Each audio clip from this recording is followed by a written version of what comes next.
In today's video, I'm going to teach you how to convert Figma design to HTML and CSS.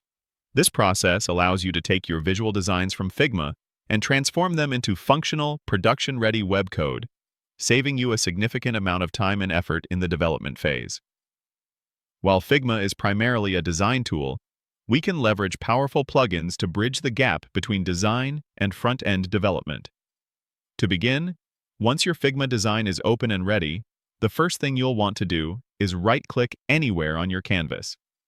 A general right-click will bring up the contextual menu. From this menu, locate and click on Plugins. This action will reveal a list of available plugins. Understanding this, Figma uses plugins to extend its core functionality, allowing specialized tools to assist with tasks like code conversion. This step is crucial as it grants access to the specific tool we'll be utilizing for our design to code transformation. Next, from the Plugins menu, locate and click on Anima. Anima is a widely used and powerful plugin specifically built to transform Figma designs into responsive HTML, CSS, and even React code. If Anima isn't immediately visible, you may need to search for it in the plugin browser or install it from the Figma community. It's an invaluable tool for seamlessly converting designs into functional web elements, making the handoff process much smoother for developers.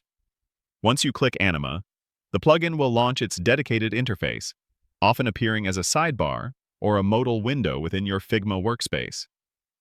This interface is where Anima performs its analysis and guides you through the conversion options. Finally, with the Anima plugin now active, the next crucial step is to select the specific layer or frame you intend to convert. It's essential to ensure you've picked the correct design element, whether it's an entire page layout, a particular section, or an individual component. For optimal outcomes, organizing your Figma design into clear, distinct frames is highly recommended, as Anima interprets these as separate web page sections. Once your chosen layer is selected, Anima will automatically begin processing and analyzing its design elements. You'll typically observe a progress indicator, and shortly thereafter, the plugin will display the conversion results. These results usually offer options to preview the generated HTML and CSS in a browser, download the complete code package, or even publish it directly. The aim is for the generated code to accurately replicate your Figma design in a web-friendly, responsive format.